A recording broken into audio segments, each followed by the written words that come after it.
நான் ஒரு வீடியோ பார்த்தேன். அதில் ஃபேமஸான ஜோசியர் ஒருத்தர் அஷ்டமி, நவமிலாம் கெட்ட நாள் இல்ல. ஏன்னா கிருஷ்ணர், ராமர் பிறந்ததெல்லாம் அதில் அஷ்டமி, நவமியில தான் பிறந்திருக்காங்க. ஸோ அதனால் அது கெட்ட நாள் இல்ல. நல்ல காரியம்லாம் அதில் செய்யலான்னு சொல்கிறாரு. அப்படியா?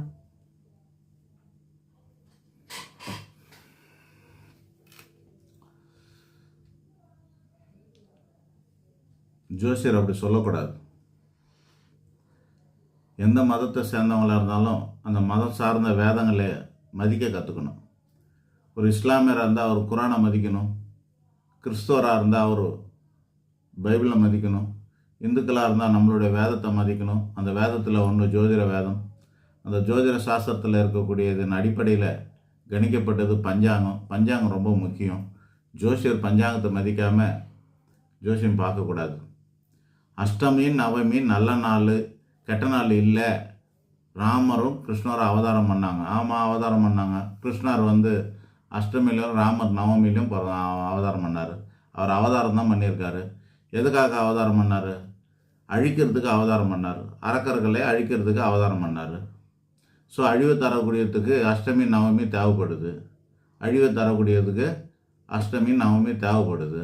அதனால் பிறந்தார். அப்போ தான் அழிக்க முடியும்னு அழிச்சார் அவங்கள. அப்படி எடுத்துக்கோங்க. சாஸ்திரத்தை நம்பணும். அப்புறம் அந்த கருப்பு சட்டை போட்டவனுக்கு கலர் சட்டை போட்டவங்களுக்கு என்ன வித்தியாசம் இருக்குது சொல்லுங்கள்? கருப்பு சட்டை போட்டவன் இந்த மாதிரிலாம் பேசலாம், எல்லா நாளும் நல்ல நாள் தான். என்னைக்காவது ஒரு நாள் உங்கள் குடும்பத்தில் எவ்வளோ விஷயங்கள் நடக்கும். அஷ்டமி, நவமியில் பண்ணியிருப்பீங்களா? நீங்கள் உங்களுக்கு முகூர்த்தம் பார்த்து வரவங்களுக்கு அஷ்டமி, நவமியில் நீங்கள் முகூர்த்தம் கொடுக்க முடியுமா? உங்களால் கொடுப்பீங்களா? கல்யாணம் பண்ணி வைப்பீங்களா? நீங்கள் பஞ்சாங்கம் எழுதுனவன் நான் பைத்தியக்காரனா? எங்காவது ஒரு அஷ்டமிலையோ, நவமிலையோ, அமாவாசையிலோ, பௌர்ணமியிலோ, பாட்டிமையிலோ முகூர்த்தம் எழுதியிருக்கா பஞ்சாங்கத்தில்? பஞ்சாங்கத்தை மதிக்க தெரியாத நீலாம் என்ன ஜோசியர்? நீ பஞ்சாங்கத்தில் என்ன இருக்கோ அதான் நம்பணும். அது கெட்ட நாள், அஷ்டமி, நவமி நல்ல நாள் இல்லைன்னா அது நல்ல நாள் இல்லை தான். அவ்வளோதான். பௌர்ணமியிலும் அமாவாசையிலும் முகூர்த்தம் கொடுக்க மாட்டாங்க. பாட்டிமையில் முகூர்த்தம் கொடுக்க மாட்டாங்க. அஷ்டமியில் முகூர்த்தம் கொடுக்க மாட்டாங்க.